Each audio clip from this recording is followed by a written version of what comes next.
The Lottery by Shirley Jackson, 1948. The morning of June 27th was clear and sunny, with the fresh warmth of a full summer day. The flowers were blossoming profusely, and the grass was richly green. The people of the village began to gather in the square, between the post office and the bank, around 10 o'clock. In some towns there were so many people that the lottery took 2 days, and had to be started on June 27th. But in this village, where there were only about 300 people, the whole lottery took less than 2 hours, so it could begin at 10 o'clock in the morning and still be through in time to allow the villagers to get home for noon dinner. The children assembled first, of course. School was recently over for the summer, and the feeling of liberty sat uneasily on most of them. They tended to gather together quietly for a while before they broke into boisterous play, and their talk was still of the classroom and the teacher, of books and reprimands. Bobby Martin had already stuffed his pockets full of stones, and the other boys soon followed his example, selecting the smoothest and roundest stones. Bobby and Harry Jones and Dickie Delacroix, the villagers pronounced this name Delacroix, eventually made a great pile of stones in one corner of the square and guarded it against the raids of other boys. The girls stood aside, talking among themselves, looking over their shoulders at the boys, and the very small children rolled in the dust or clung to the hands of their older brothers and sisters. Soon the men began to gather, surveying their own children, speaking of planting and rain, tractors and taxes.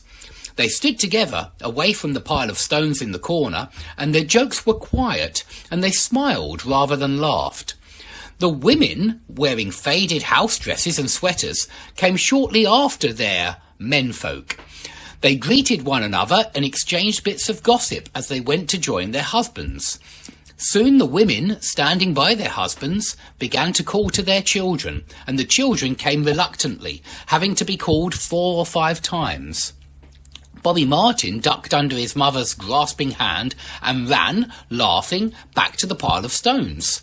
His father spoke up sharply, and Bobby came quickly and took his place between his father and his oldest brother.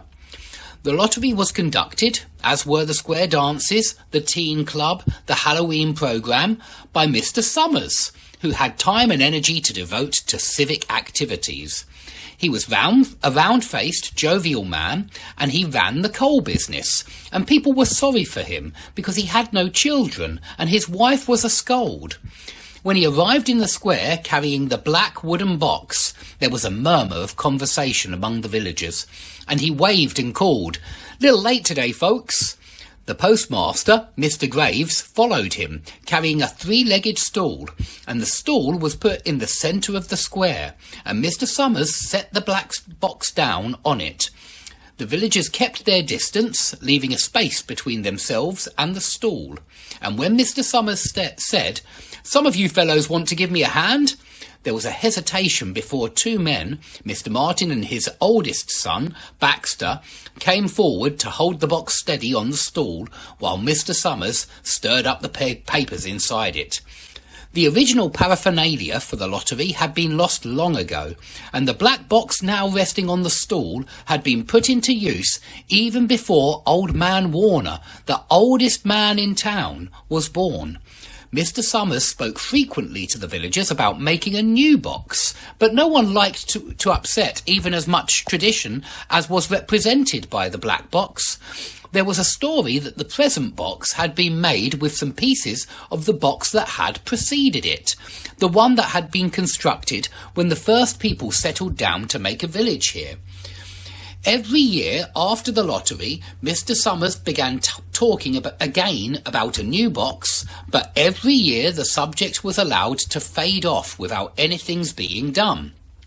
The black box grew shabbier each year.